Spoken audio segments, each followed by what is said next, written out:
It's a decently cold morning here at Mono Lake. The weather app lied to me as usual. It promised a cloudy morning with 39 degrees, and instead I have mostly clear skies. It is 27 degrees outside. It was 34 inside the car when I woke up. So not exactly the conditions I was hoping for, but it's still incredible to be here surrounded by these rock formations, these tufas, and in such a wild place.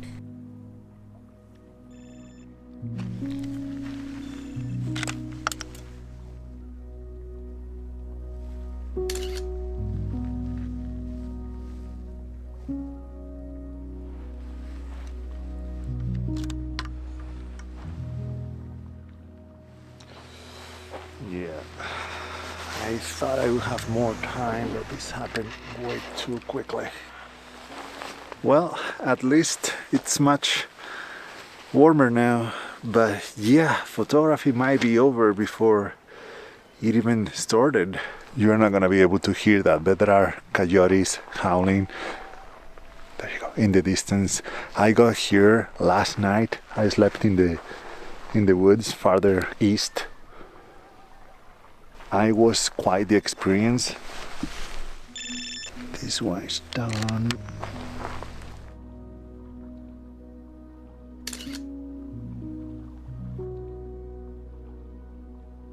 Yeah, it's all right.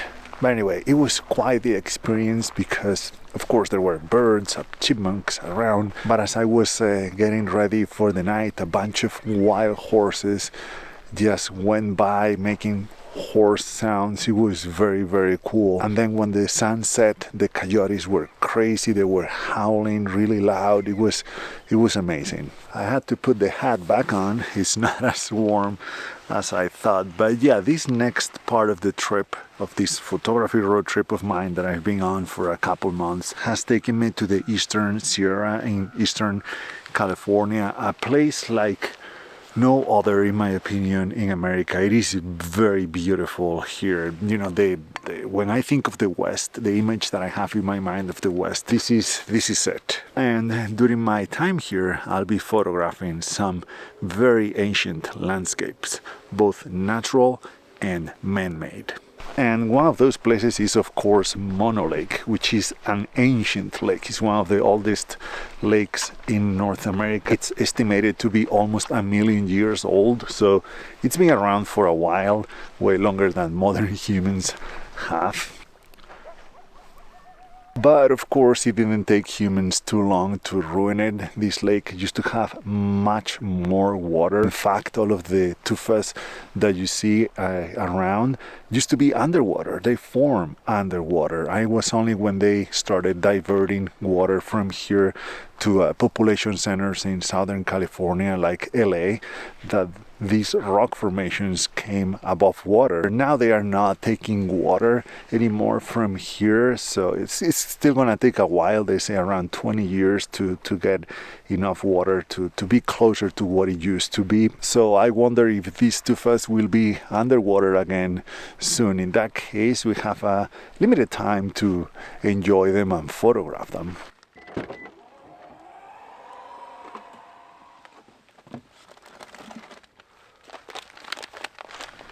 Can't complain about the scenery, but I really hope it gets a little bit cloudier later today, because otherwise photography is going to be very, very challenging today. Even though Mono Lake sits above 6,000 feet, the next ancient spot I wanted to visit in the Eastern Sierra could take me even higher into the mountains.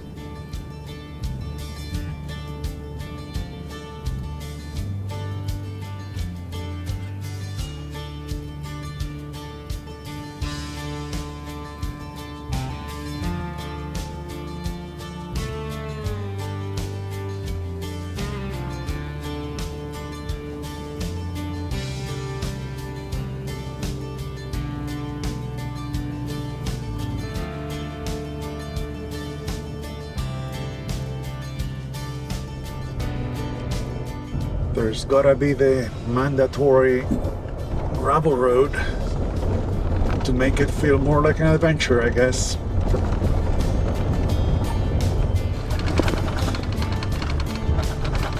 Quite the view in the rear mirror. Pretty amazing. There it is, Bodie. That behind me is the ghost town of Bodie, not too far away from Mono Lake. It's an hour drive or so. It is even higher up in the mountains. We are at 8,400 feet, and that's the reason why I've never been here before. The last times I visited Mono Lake, the road to the town was closed due to snow. I was afraid I wouldn't be able to make it on this trip either, but there has been no snow so far, so it looks pretty cool, very different from what I usually do, and the weather is not the best, the light is not the best, but I'll try my best to make some cool images of these old buildings, even though they are not ancient compared to Mono Lake, which is almost 1,000,000 years old. This place is 200 years old. This town was founded because, of course, the gold rush, and at some point it had 8,000 inhabitants living here, but it didn't last long. I think in less than 10 years it was abandoned. There are quite a few buildings still standing, but it's only 10% of what it used to be. I think there was a bad fire here and it destroyed 90% of the town.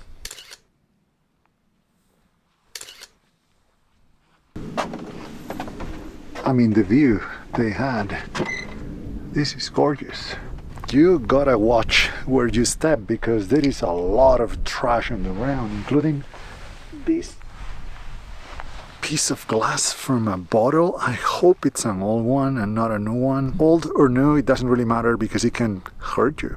Let's see if we can read the label. It says return when empty to Union Oil Company of California. Well, someone obviously did not return these. I can only imagine what living here was like. Very high up, very dry landscape, very hot summers, very cold winters. It's an isolated place today, so just imagine 200 years ago. All for that gold. This was the bank.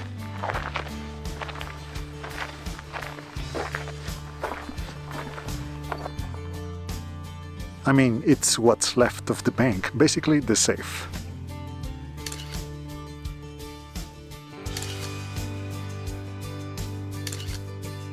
Man, I think I could spend the whole day here. It's a pretty cool place.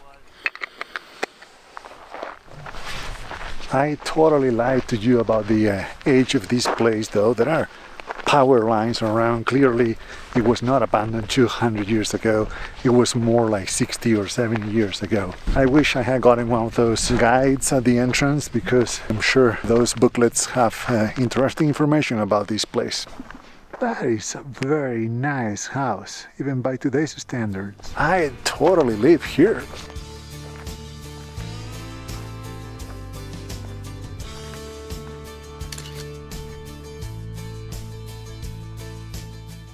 There's a broken chair and a newspaper there too on the ground.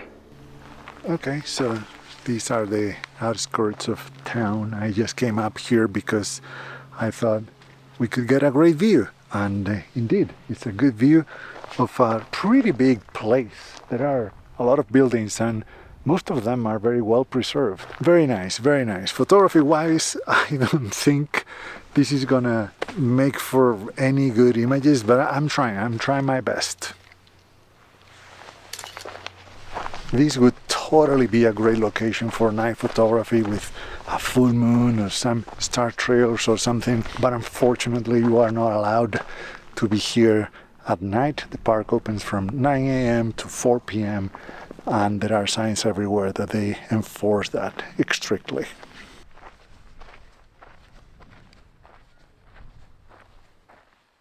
Well, I think that my favorite photos so far are from the inside of the buildings. They have been clearly staged. There are very interesting objects in every building. Every window is like a viewpoint.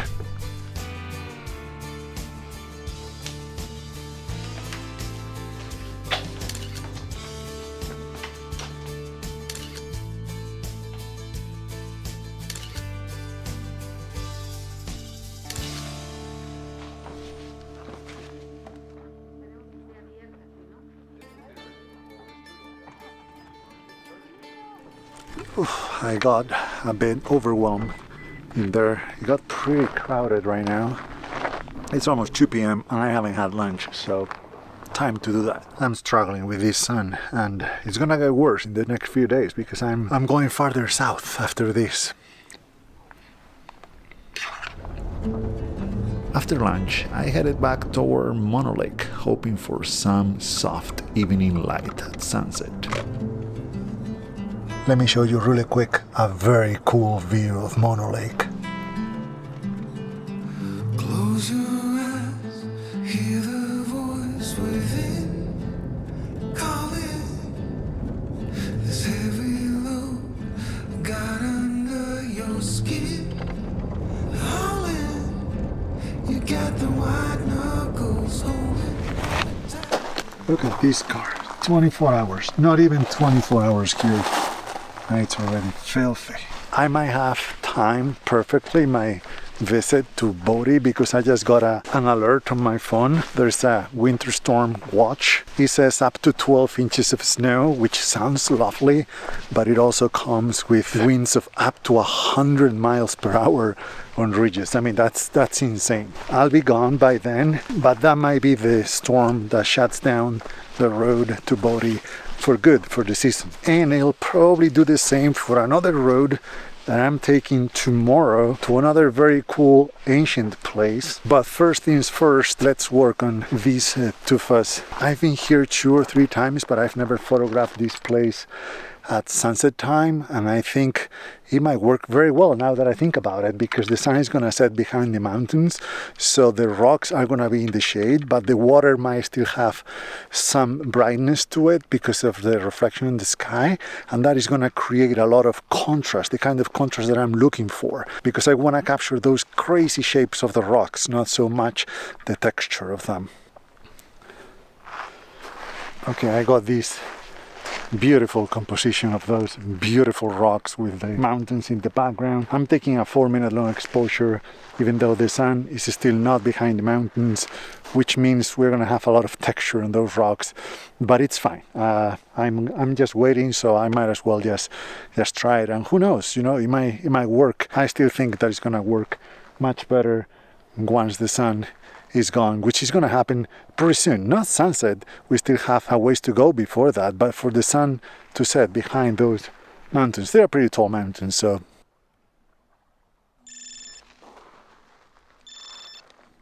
this is what I was talking about. A beautiful composition, but the light just doesn't work. There is not enough contrast between the tufas and the rest of the landscape, even though there's plenty of micro contrast on the rocks themselves. Pretty much the opposite of what I usually seek for my images. Okay, so the sun is finally low enough that it's not hitting the rocks, and now they are dark. This is going to be another 4-minute long exposure. I have to go with 4 minutes because the clouds are pretty ugly today. They are very high clouds too, so they are moving very slow, so I have to go with 4 minutes at the very least to smooth them out a little bit, which is not ideal because I don't have a lot of time here before it gets pretty dark, so I might have just a couple compositions, 3 if I'm lucky, to play with. Here's how much difference just a few minutes can make bad versus good light. Now the tufas stand out against the background, and while the texture is still there, it's much easier on the eyes. It's very clear when you see the photos side by side. This is the next one. I'm using that rock right there in the foreground, the same rocks in the background. I think I was right, and sunset is just perfect for this place because of that. The rocks now are darker than the rest of the landscape, and I'm liking it a lot. I also want to play with these rocks somehow. I'm gonna have to go wide and place those in the background as well. I don't know if I want to capture the shore of the beach or not. It's pretty pristine, so I might want to include that. Okay, I think I figured it out. This is gonna be my favorite composition. So yeah, I'm capturing that rock right there with those in the background. I had to embrace those as well, even though that was not my intention at the beginning. And then the shore, because I really love that line. So it's a little bit more complicated than the other ones, but I really like it because there is a clear anchor in the frame, but you can still see everything else, all all the other cool rock formations. All right, this was only a 2-minute long exposure because I'm pointing the camera down in this composition, so I'm only getting those clouds, find the horizon, and those I like more. Let's see if it worked.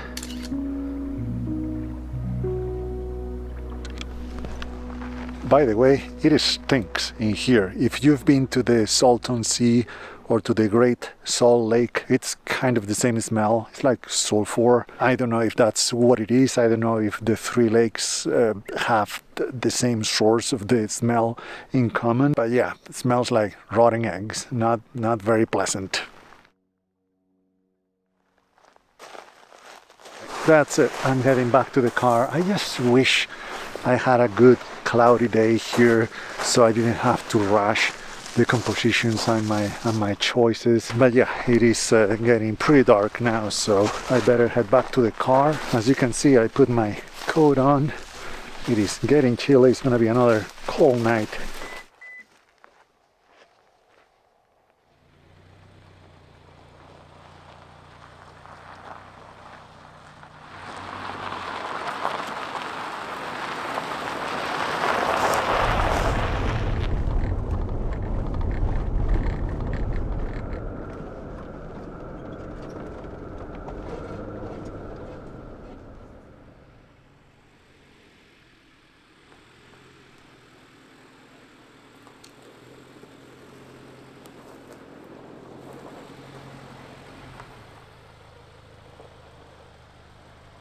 Made it. I'm gonna get ready for the night. I need to play a little bit of Tetris here, moving things around to make some room in the back.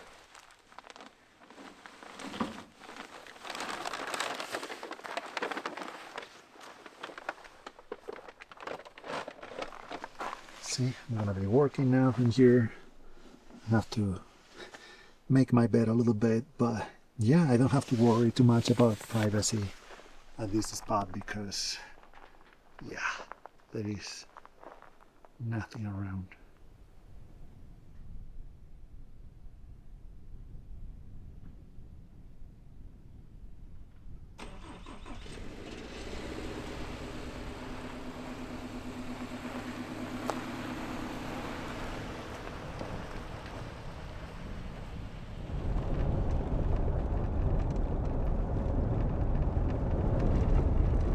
Good morning. Another cold one. Is once again 29 degrees and the skies are mostly clear. There are some clouds in the horizon on the east, so I hope I can get some soft light for a little bit. But yeah, I slept good, but it was a little bit creepy last night because around 9 p.m. I was finishing work on the computer and I heard a very weird noise outside.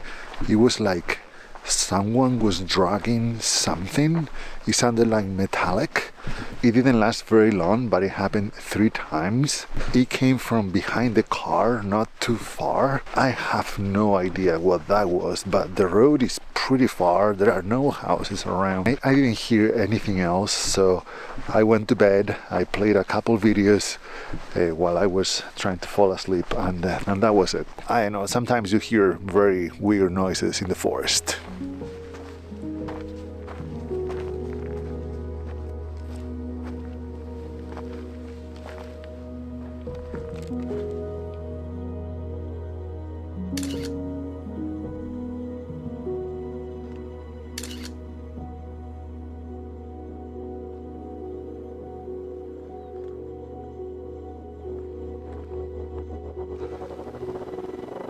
What a beautiful place. Okay, the sun is out, so now it begins my window of maybe 5 to 10 minutes of photography. I'm going for the same composition I got yesterday, all those very cool rocks, almost information, but this time I'm zooming in. I liked the photo I made last night, but I feel like they were like too small in the frame, so hopefully zooming in and just selecting some of the features might look better. I don't know. There are so many birds. which is pretty interesting because you think that with the water 3 times saltier than the ocean, not many living things would live here. But it's actually a thriving ecosystem. There is no fish, of course, but there is a type of shrimp that feeds on algae, and birds feed on that shrimp. So, yeah. Another fun fact is that there are 2 islands on the lake. Those 2, and one of them formed only 400 years ago after an eruption, because this is still an active volcanic area. In fact, the Eastern Sierras, the mountains, they are some of the highest mountains in the lower 48, and they are still rising. I read 0.02 millimeters every year, and I did the math a couple days ago, and that comes out to a foot higher every 15,000 years. So very slowly, but this landscape is still changing. Okay, so this is the photo. I like it.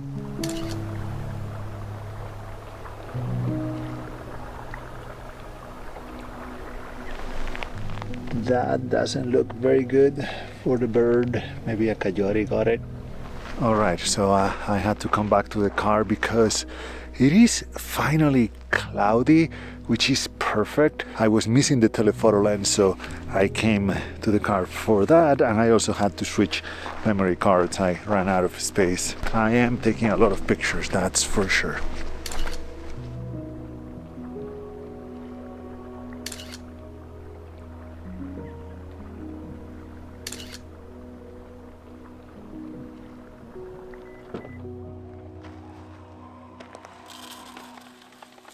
I usually have breakfast before sunrise, so I can take better advantage of the daylight, which is in a very short supply right now. But for whatever reason here at Mono Lake, I've been waking up a little bit later than usual, so here we are. I'm gonna jump in really quick to thank my patrons for their support, because this that I'm doing, this photography road trip across America, and everything that I do really in this channel is thanks to their support. Their very generous contributions help me pay the bills and the broken filters, so thank you so much. If you want to support my work as well, you can go here to join the Patreon page, or you can go to my website and buy some of my physical books or ebooks, or even a print. Alright, let's go back to the video.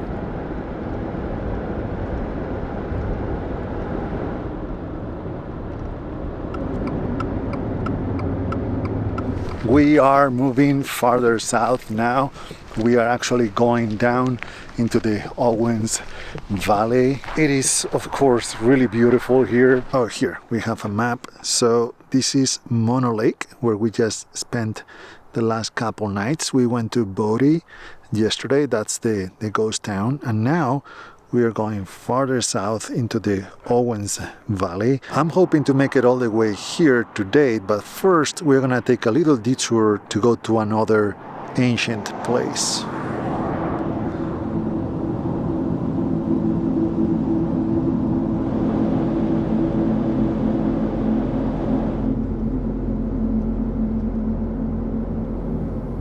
Driving through these wide open landscapes makes you feel, well, free. Out here, miles away from anything, you can drive for a long time without seeing any sign of human life, other than the road, of course, which keeps going on and on forever.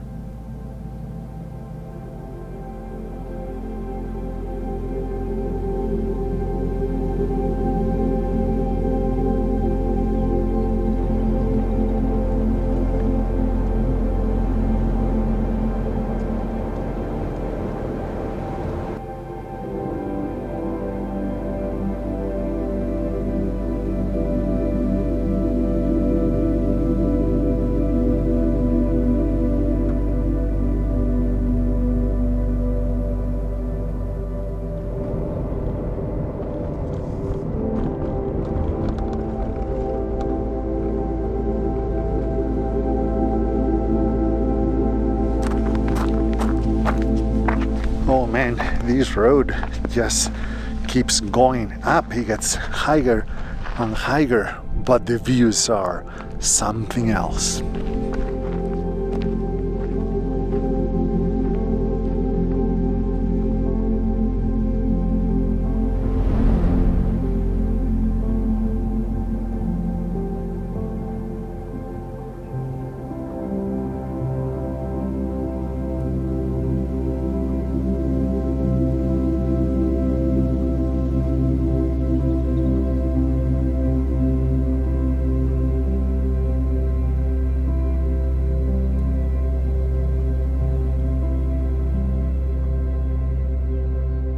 So obviously these mountains where we are now are the White Mountains. They are very unassuming mountains from a distance, but we are at 9,500 feet. That is not far from the elevation of Mount Hood.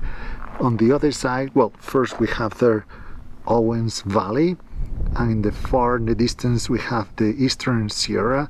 On the other side of those mountains we have Sequoia National Park, Kings Canyon National Park, Mount Whitney, the tallest mountain in the lower 48, should be farther that way. And looking left we have Eureka Valley, that is part of Death Valley, and a couple valleys farther, that is Death Valley, the national park. We are officially at 10,000 feet. What a place these trees have chosen to live.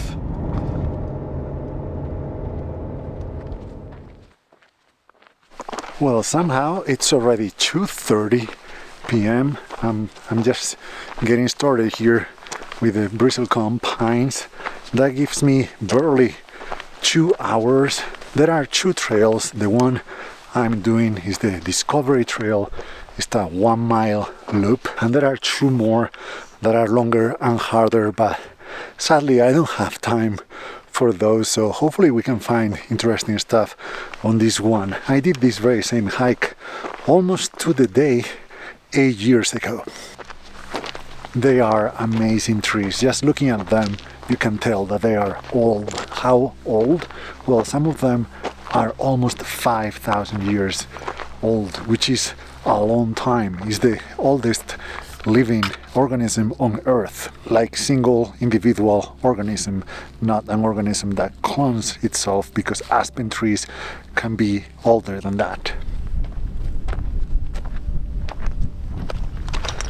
I couldn't have better conditions.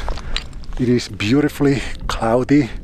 It is chilly but not cold, so hiking feels good. It's a good day. It's a good day.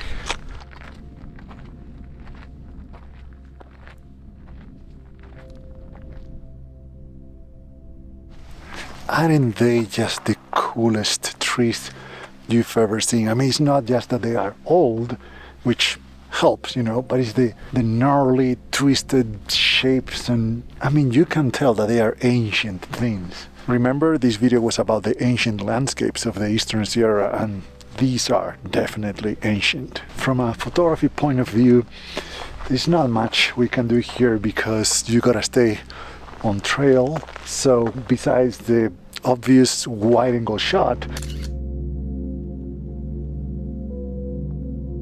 I've been playing with close-ups. They are more abstract photos, but I see faces and that kind of stuff everywhere, so I think they are looking pretty cool. But what wonderful trees, man.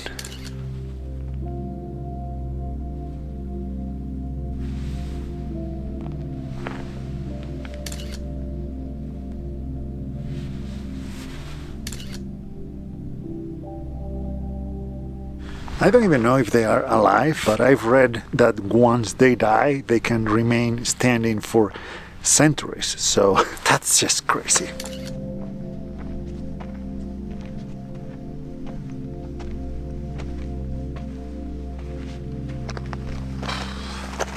I mean, just wow. Even without the trees, we are at 10,500 feet high. This is, no doubt about it, one of the coolest places I've ever been to. Huge mountains and valleys everywhere. It's just stunning. Especially in a day like today, there's almost nobody here. So silent. It almost feels like a sacred place. This is so cool. The grove in front of you.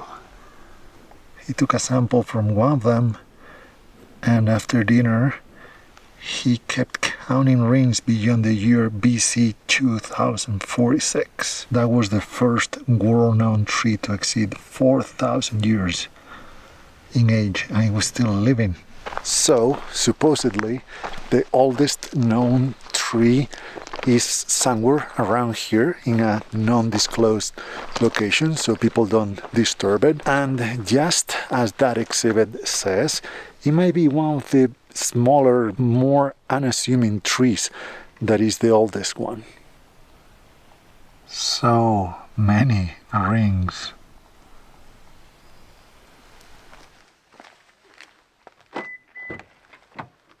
It is 4:15 p.m. now, half an hour till sunset. It took me a while to do that 1 mile loop, but I mean, I stopped so many times to take pictures. It's just beautiful. I'm gonna make hot tea and I'm gonna be on my way down. The way up was pretty hard on the engine. The way down is gonna be pretty hard on the brakes, so I'm gonna take it easy. I have an hour and a half drive to the place I'm planning to go. We'll see if we make it that far or if I decide to stop before that, but let's start with the tea.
I didn't make it last night. It got dark on me and I was feeling a little bit tired, so I decided to just spend the night at a rest area and drove in the morning before sunrise to get to this place, one of my favorite places on earth.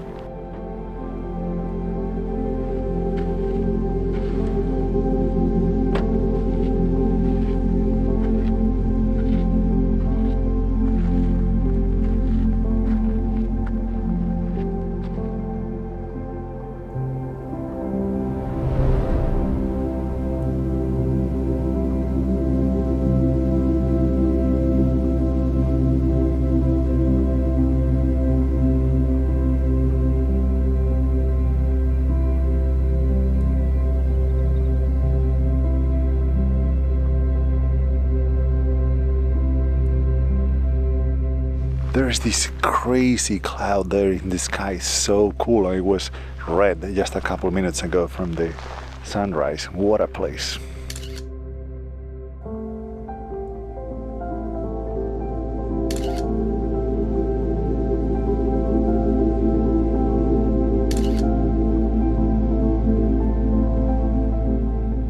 There's also a car here on the ditch. And this is how this video is going to end, here at the beautiful Alabama Hills, another ancient landscape of the Eastern Sierra. I think they are like 150 million years old or something like that. More or less the same age of the mountains that we have in the background. Again, one of the tallest in the lower 48, and actually literally the tallest mountain is right there, is Mount Whitney with 15,000 feet of elevation. A very beautiful and special place. Again, one of my favorites on earth. I'm gonna keep moving east from here. I'm on my way home already, but I'm gonna be stopping by another couple places at the very least. So I hope to see you here again. If you want to follow along, please subscribe and like and share this video too, because all of those things help. Anyway, thank you so much for watching and see you in the next one.